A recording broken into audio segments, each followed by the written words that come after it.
اللہ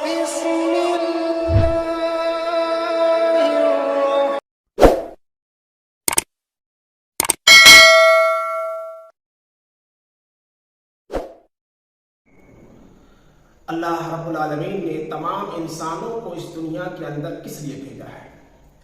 کیا ہم تمام انسانوں نے، کیا ہم تمام مسلمانوں نے یہ غور کر لیا ہے کہ اللہ رب العالمین نے ہم سب کو اس دنیا کے اندر صرف کھانے کمانے کے لیے، موج مستی کرنے کے لیے، کھیلنے کودنے کے لیے بھیجا ہے؟ نہیں پیارے مسلمانوں، اس بدگمانی میں نہ رہنا۔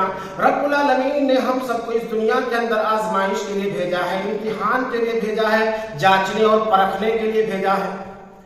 آج کے معاشرے پر غور کریں، آج ہمارا نوجوان مسلمان بھائی کہاں جا رہا ہے؟ آج ہماری قوم کی بہن بیٹیاں کہاں جا رہی ہیں؟ بے حیائی اور یانیت عام ہو چکی ہے مسلمان نوجوانوں کے اندر، ماں اور بہنوں کے اندر۔ یہ بڑے افسوس کی بات ہے۔ اللہ رب العالمین نے ہم سب کو اس دنیا کے اندر کس لیے پیدا کیا ہے؟ آئیے قرآن مجید کی سورہ ملک کو اٹھا کر دیکھتے ہیں۔ آیت نمبر 1 اور 2 کے اندر رب العالمین نے انسان کے دنیا میں آنے کا مقصد بیان کیا ہے۔ اللہ رب العالمین نے ارشاد فرمایا، تبارک الذی بیدہ الملک۔ آیت کریمہ کے ترجمے پر غور کریے اور رب العالمین سے دعا کریں کہ رب العالمین ہم سب کو عمل کرنے کی توفیق عطا فرمائے۔ اللہ رب العالمین ارشاد فرماتا ہے، بابرکت ہے وہ رب العالمین، بابرکت ہے وہ اللہ جس کے ہاتھ میں سارے جہان کی بادشاہت ہے۔ اللہ رب العالمین سارے جہان کا مالک ہے، سارے جہان کا خالق ہے، سارے جہان کا بادشاہ ہے۔ اللہ رب العالمین نے آگے ارشاد فرمایا، وَهُوَ عَلَى كُلِّ شَيْءٍ قَدِيرٌ۔ رب العالمین ہر چیز پر قادر ہے، یعنی رب العالمین ہر چیز کی طاقت رکھنے والا ہے۔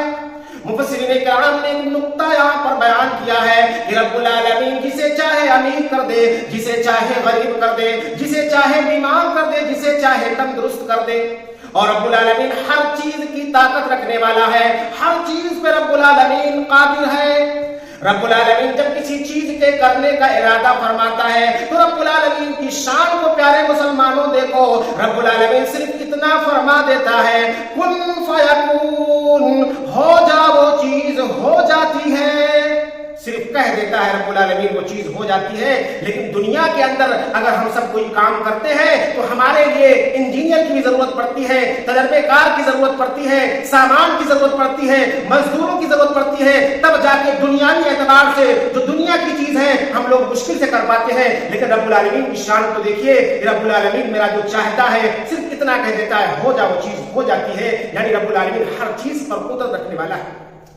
اب آگے دیکھیے کہ رب العالمین نے انسانوں کو کس لیے پیدا کیا ہے۔ اس آیت کریمہ پر غور کیجئے، دوسرے جملے پر اور دوسرے ٹکڑے پر غور کیجئے، الذی خلق الموت والحیات لیبلوکم۔ اللہ رب العالمین نے ارشاد فرمایا کہ ہم نے موت کو پیدا کیا، ہم نے زندگی کو پیدا کیا۔ یہاں پر ایک اہم بات ہے، ایک اہم نقطہ یہاں پر مفسرین کرام نے بیان کیا ہے کہ زندگی سے پہلے رب العالمین نے موت کا تذکرہ کیا ہے۔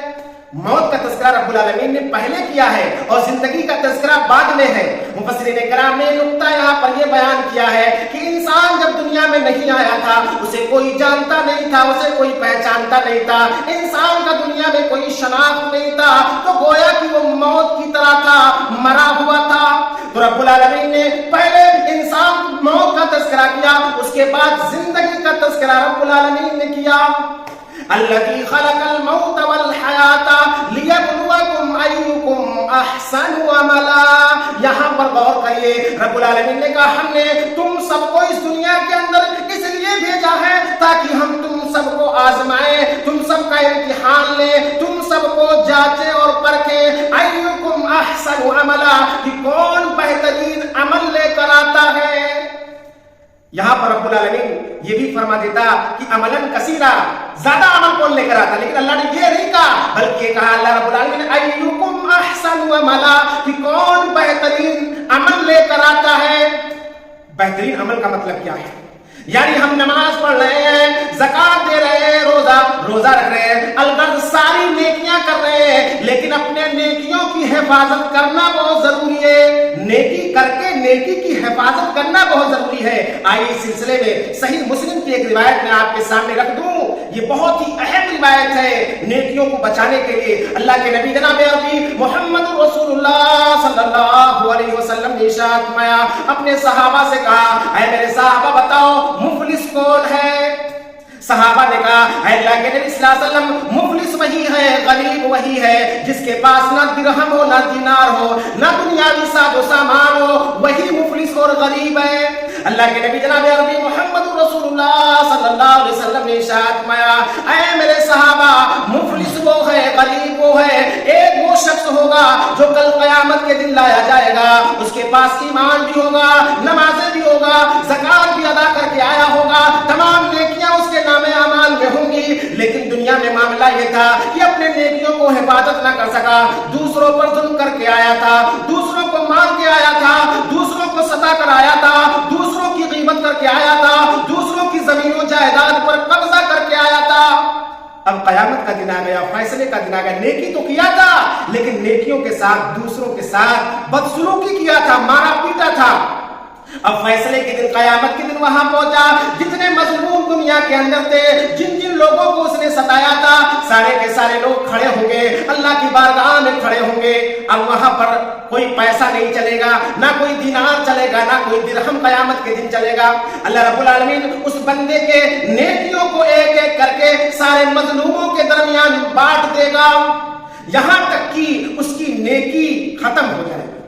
نیکی جب ختم ہو جائے گی تو ان مظلوموں کے گناہ کو اس کے سر پہ ڈال دیا جائے گا اور اللہ کا حکم ہوگا لے جاؤ اسے جہنم کے اندر داخل فرما دو۔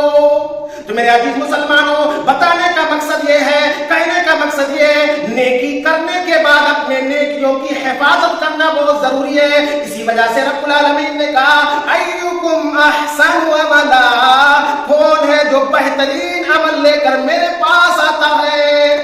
پھر رب العالمین نے آگے ارشاد فرمایا وَهُوَ الْعَزِيزُ الْغَفُورُ، رب العالمین کی شان وہ ہے جو سب پر غالب ہے، سارے جہان پر غالب ہے، سارے جہان پہ اس کی حکمرانی ہے، سب اس کے ماتحت ہے، اور رب العالمین کی یہ بھی شان ہے کہ بہت ہی زیادہ معاف کرنے والا ہے۔